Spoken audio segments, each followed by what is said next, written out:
For many Torontonians, the TTC is one of the most important and most frustrating things in the city. But this man thinks he can turn it into one of the most reliable transit systems on Earth. Thrilled, delighted, ecstatic, all in equal measure, a bit terrified as well. But that's part of the parcel. But really looking forward to it. Mandeep Lally comes to Toronto with strong experience, managing the subway in New York City and working on the tube in London, leading some to ask, why'd he give that up for the TTC? People are our greatest asset. TTC has over 18,000 staff, 18,000 wonderful staff that have the ability, empowerment, or will have the empowerment to do a lot. And that will drive the change, that will drive the behaviors, that will drive the value. But as his new clients will tell him, he's got a tall task in Toronto. Their service is not good. You sit here for 30 minutes and they say bus will come in 10 minutes. No way. I'm gonna be late for 10 minutes due to the delay of the bus. Especially when you're going to work, you need a time. Lally says his focus will be on making transit more reliable and says he'll know exactly how its riders will feel. So one of my things is I travel the system. I won't own a car. I don't have no intention of buying a car, so I will feel that pain along with all the customers. So that's a big start.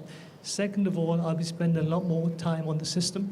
I have an ethos of, in order to understand the problem, to fix the problem, I've got to see the problem myself. Lally takes on the role after a 9-month search by the TTC. He fills the seat vacated by Rick Leary last year. With his start day still a few weeks away, he was reluctant to share specifics of his plans, answering a couple questions like this. Once that I understand the system better, I'll be able to address that comment in more detail to satisfy your question. But I need some time yet. I haven't started yet. Lally will officially start on July 7th. Lane Harrison, CBC News, Toronto. Can you push back? It's been 2 days since 3 armed masked men opened fire on a group of people at this condo building in Lawrence Heights. In place of dozens of evidence markers, a small teddy bear, and candles. A 31-year-old man in a wheelchair died in hospital. 5 others were shot, including 3 men, a woman, and a 17-year-old youth. It's kind of like a mass shooting that I see it in the States. According to QP Local 79, a union member is one of the shooting victims, who happens to be a City of Toronto recreation worker that had just finished a shift. This is not the first time that a community recreation worker, a young person, has been injured by gun violence. A few years ago, one of our workers actually died due to gun violence in Regent Park. The mayor, along with the local city councillor and police chief, met with a handful of community members to discuss their grief and what the city can do moving forward. Losing a loved one or watching your neighbors being gunned down, traumatized by violence, scared, really scared for their kids. And they gave us some very concrete things that we can do. One of which is a space, accessible, safe space for young people to gather, for community to gather. Chief Myron Demkew noted that violent crimes, including firearm discharges and shooting deaths in the city, are down.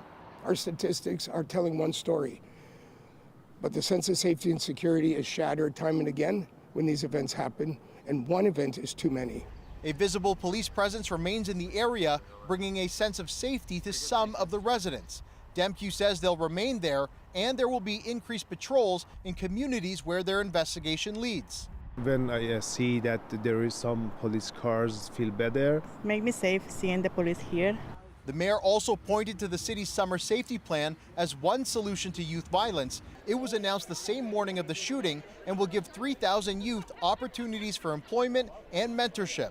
It will also increase drop-in programs by 50%. But QP Local 79 says without proper consultation, their members and the community could be at risk. We think there's absolutely inadequate communication with the people who are impacted when things like this happen. And I think if we're going to talk about meaningful consultation, it has to start with community members and the people who are running these programs. This advocate says in order to properly address youth violence, the city needs a better understanding of what it is. Youth violence is not just off of not having a job. for like us not having employment. Youth violence is based off of ego. It's based off of comparison. It's based off of quick hustle. It's based off of many factors. Dale Monokduk, CBC News, Toronto. Even though I was his older brother, I was looking up to him. He was very magnetic, very personable. So when Alan Oliver's younger brother Aiden died in November, his loss was felt by a large community. But it was Oliver who was responsible for planning the funeral because their mother had died about 2 years earlier. The last thing that you want to think about is how you're going to pay for this funeral. You want to put on a good funeral. Then a kind surprise. A family friend set up a GoFundMe page to help with expenses, raising more than $15,000, which Oliver says allowed the family to host a large funeral and give Aiden the send-off he deserved. It just made me happy, honestly, happy knowing that the community is supporting us and that someone even thought of that. Oliver says on the day of the funeral, the organizer provided less than half of the donations in cash, telling him GoFundMe wasn't allowing her to withdraw the remaining $8,200. For the next nearly 6 months, Oliver tried to get the money from the organizer, text messages show, money that was still owed to the funeral home. Having a looming bill over your head prolongs that closure period. You can see there's, I think, 5 different transfers. But the money was long gone. Records show the organizer had withdrawn all of it around the time of the funeral. GoFundMe didn't tell him that until last week, despite Oliver first reaching out to them for help back in March. My heart was in my stomach. He confronted the organizer. She texted saying she's sorry. She'd gambled away the money. It was devastating to hear that the money was spent and how the money was spent also hurt. CBC Toronto isn't naming the organizer because Oliver received the rest of the money. Only after public pressure, he says, a relative of the organizer sent it to him this week. But he says he feels let down by GoFundMe and wants the company to do more to ensure this doesn't happen to anyone else. I think this is a huge gap in their systems and their policies of how to actually ensure money is being sent to the intended recipient. In a statement, GoFundMe said in the rare case that funds are misused, beneficiaries are protected by the GoFundMe Beneficiary Guarantee, which offers protection if an organizer doesn't deliver funds to the intended recipient.